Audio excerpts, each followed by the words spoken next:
Hello! Welcome to this new online tutorial entitled Making Sense of the Research Puzzle. This tutorial has been designed for PSYC 251, Introduction to Behavioral Research Methods, for SUNY Geneseo students. My name is Kim Davies Hoffman. I am a reference instruction librarian at Milne Library.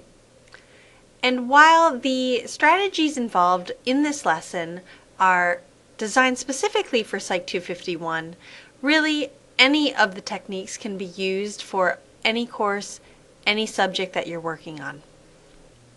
Since working with an online tutorial may be new for you, let's talk a little bit about what you might expect and what you can find from this lesson. How to proceed. There are three main points to this lesson that I hope that you'll be able to take advantage of. First, we'll talk about the different components that you'll work your way through. Second, be aware that there are interactive exercises that you'll be asked to accomplish.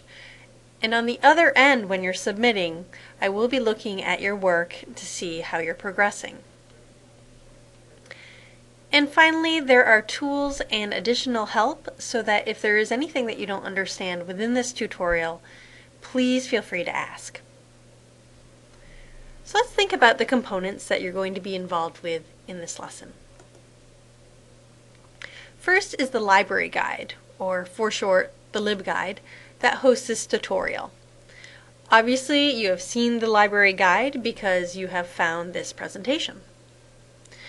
The library guide is an organized way to give you all the information that you need for this particular PSYC 251 lesson.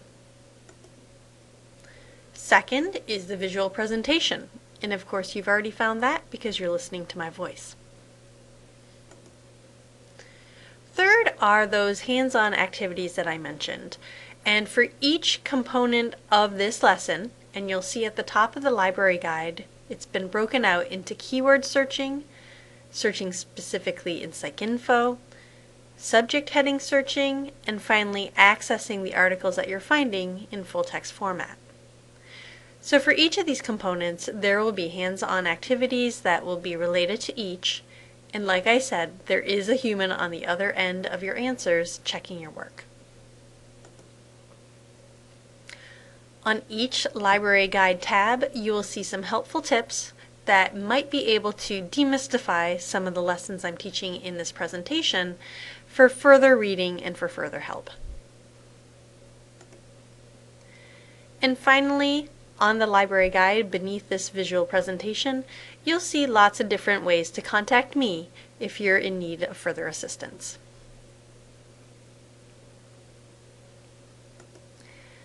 Now, I just mentioned the different tabs within the library guide. Those are keyword searching, searching in PsycInfo, subject headings, and accessing materials that you find in full text. For each component, there might be a variety of different exercises you'll be asked to complete. You may enter Google Forms, which you will simply have to fill in your answers and submit. You may be asked to text and/or submit web answers into surveys. When you're searching in PsycInfo, you'll be asked to email different citations that you find are relevant. And finally, you'll actually need to access a full text article that you've chosen and have that sent to my email address. Ways that you can get additional help include some of these tips on the library guide. These can exist simply through text that you'll be reading on the library guide, but also through PDF handouts that might be linked from the library guide. And finally, I'll be providing different methods of contacting me for additional help. You can contact me through my IM address, my email address, through online chat, and you'll see a widget where you'll see if I'm online or not, and also by phone. So hopefully this outline is giving you an idea of what you might expect through this online lesson, what will be expected of you, and again, if there's any need for additional help, please let me know. So let's begin with this lesson for PSYC 251. To begin, let's consider the strategy you take when you're putting together a puzzle. Imagine you have a box of puzzle pieces and you flip that box onto a table and you see all of the pieces scattered on the table. You flip them over to see exactly what you're dealing with. What is the very next step that you take with those pieces? Do you separate out any specific pieces to begin the process of putting that puzzle together? The corner pieces maybe? The edge pieces? Similar patterns? Similar colors? The question here is not necessarily what you do with those pieces, but why. Why are you breaking apart this puzzle into its various components? If you're thinking that by separating out the various pieces, the corners, the edges, similar colors, will help make putting this puzzle together much easier and certainly a lot quicker, then you're definitely on the right track. So compare putting that puzzle together to putting your research together. Much like a box of puzzle pieces, you are faced with a research question. Within that question, you don't simply just take the words and put them into any old database and hope for the best, right?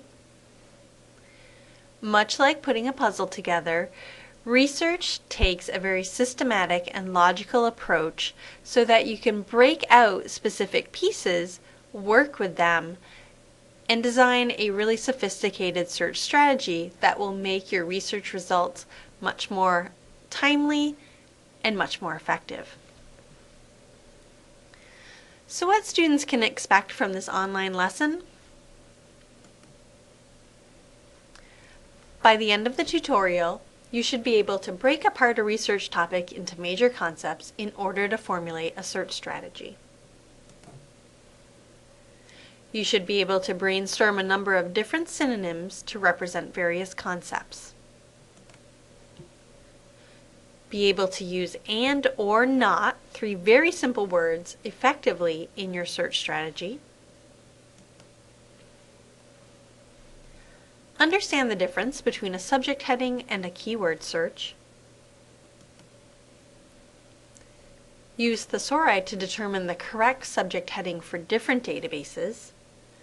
And finally, we'll use all of these different searching techniques to effectively perform searches in PsycInfo, very specific for psychology students. But as I mentioned earlier, the different strategies are applicable to other databases, other topics that you may come across in your college career. Now that you have a good idea of what to expect from this online lesson, please move on to the tab in the library guide for keyword searching. Play the visual presentation, which will then direct you to the left-hand side of that library guide where you can get into the interactive exercises.